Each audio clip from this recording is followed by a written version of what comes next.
have been bringing you stories of dating, love, and sex, and sometimes in there comes cheating. That's what we're talking about today. We have heard from people who have cheated, who have been cheated on, and now the experts are here to weigh in. Psychologist Ramani Durvasula is back with us, and sexuality and relationship expert Logan Levkoff joins us as well. Welcome to you both. Thank you. All right, so Ramani, let me ask you whether are women cheating as much as men? I know the rates of women cheating have gone up. Here's what's interesting. 23% of men cheat, 19% of women. So I guess gender equality has brought a lot of good things, but the fact of the matter is that women are catching up in some not very nice places. Yep. And so the fact is that women are working out of the home more, and we've changed sort of the sexual customs of our world. Women are more open and in touch with their sexuality, and sometimes say, "I want something different." And it's not just men who can be narcissistic and toxic; women can too, and the same reasons can motivate them to do some really mean things. Logan, what is this thing microcheating? Microcheating, yes. It's an umbrella term for basically any moment, connection, experience, behavior where you are sharing some kind of intimate or emotional connection with someone other than your partner. And you're hiding that perhaps from your actual partner. So what, because we were talking about, could it be the heart emoji that you send to somebody? Like how small could you go? The truth is it could really be anything, because any sort of infidelity is really in the eye of the person who's experiencing it, right? So for my partner, getting a heart emoji might not be a big deal, but if I was having some kind of ongoing narrative text thread with someone where I was sharing things about my life and feelings that I wasn't sharing with my partner, that could be different. But again, it could be little, it could be big. It's really about your individual relationship. I feel like it all comes down to, would you be okay if your spouse saw you doing this? You know, whatever you're doing, would you be okay if your spouse knew?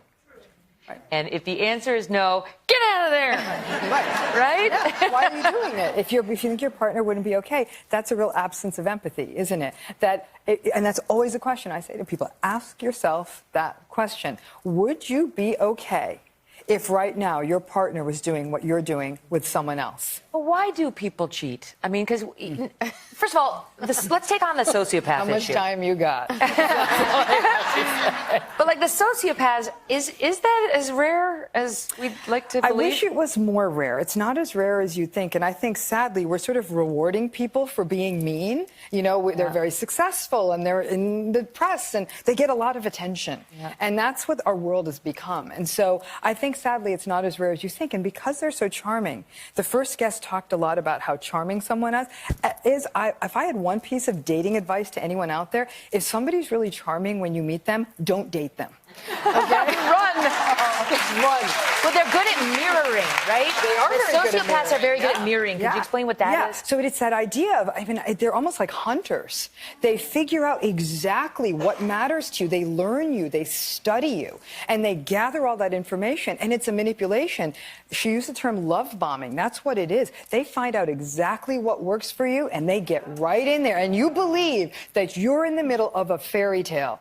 So I like to consider myself an optimist. And I'm the dark side of the story. So. Yeah, and I think that all of these conversations are amazing jumping off points for us to think about what we feel fulfilled by. You know, do we take advantage of our partners? Do we take certain things for granted? And as things come up, we have a responsibility to talk about, this is what I'm feeling, this is what I need, listening to your partner, where are you? Because oftentimes people cheat because, you know, their needs aren't being met in some way, but they're taking the easy way out because we're afraid to have those really tough conversations. And you know what? It's like, it's hard to start them, but once you get them rolling, it's so rewarding. I have to say, Doug and I will sit down with each other and say, I'm feeling disconnected from you. You know, I just don't feel connected. And I don't know why. And then we'll start talking, and inevitably we feel better when we're done with that conversation. Okay, but here's what people really want to know. How do I know if my spouse is cheating on me? How do I know? What are the signs? That's next. And we're back now with psychologist Ramani Durvasula and sexuality and relationship expert Logan Levkoff talking about cheating. So let's just talk. Is there a telltale sign that we need to look for to figure out whether somebody's cheating? So I hate to say it, but I mean, really, the best cheaters get away with it, and there are no signs. I mean, that's a very sad and scary thing, but...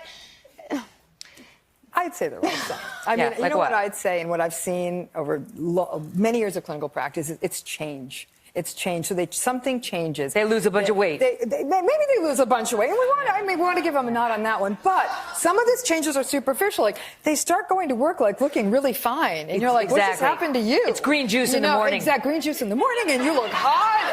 And then, or like they go to the grocery store in full hair and makeup and you're like, where are you going? Yeah. You know, that's the superficial stuff. But I would say though, a lot of it can be attitudinal. Are they more distant from you? Yep. Do they feel cut off like you were talking about, with your partner, like, we're feeling disconnected? Or are they more warm and affectionate than they've ever been before? Because it can go one way or the other. All of a sudden, you're like, you're very handsy all of a sudden. Like, what happened? So I would say monitor the change. And then finally, it's the electronic world, too. If they won't leave their phone, like they go into the bathroom with the phone, they go into the shower with the phone. That's when you want to pay attention. Why can't I look at your phone? I should be able to look at your phone whenever I want. And if you trust each other, if you have anything to hide, it's like, go for it. We have to trust our guts too. We're not really good at that. Our bodies tell us things like something doesn't feel right. We should act on it simply because at worst we have to, mea culpa and say, I'm sorry, I was feeling something and I made a mistake, but I wanted to. I wanted to check in. But what about that question that we were talking about before? Once a cheater, always a cheater. Is that true? I know people who have cheated who have gone on to be faithful. So is that a true saying? Ish. Yeah. How so? I mean, it's not a bet I'd want to take. And so, listen, in one rule we have in psychology, past behavior predicts future behavior. Past is prologue. Okay? So, I mean, listen, if somebody cheated on their 19-year-old boyfriend and you're meeting them when they're 30, I might let that one go. But if their history has been multiple relationships that have ended due to infidelity, or there's been infidelity and they've cheated on you, I would definitely mind the store. But most importantly, there's two kinds of cheaters. There are the toxic narcissistic cheaters, and then there are the, gosh, I really feel bad about this cheaters. The toxic narcissistic, unempathic, entitled cheaters, they're not going to change. They're not going to change. They're just going to keep doing this. So if you're signing on to that, you better realize what you're signing on for. Well, keep it said. real. Keep it real. But if you're with one of the, oh my gosh, this was a workplace thing gone out of control, I'm so sorry, I can't believe it. You go into therapy, there's self-reflection, there's self-awareness. You've got something to work with, and I've seen some couples come back stronger than ever. But if you've got one of those toxic cheaters, this is what you signed up for. And don't act surprised when it happens again. Put the running sneakers on. Ladies, thank you both so much. Welcome. Thank you. Hello, Today fans. Thanks for checking out our YouTube channel. Subscribe by clicking that button down there and click on any of the videos over here to watch the latest interviews, show highlights, and digital exclusives.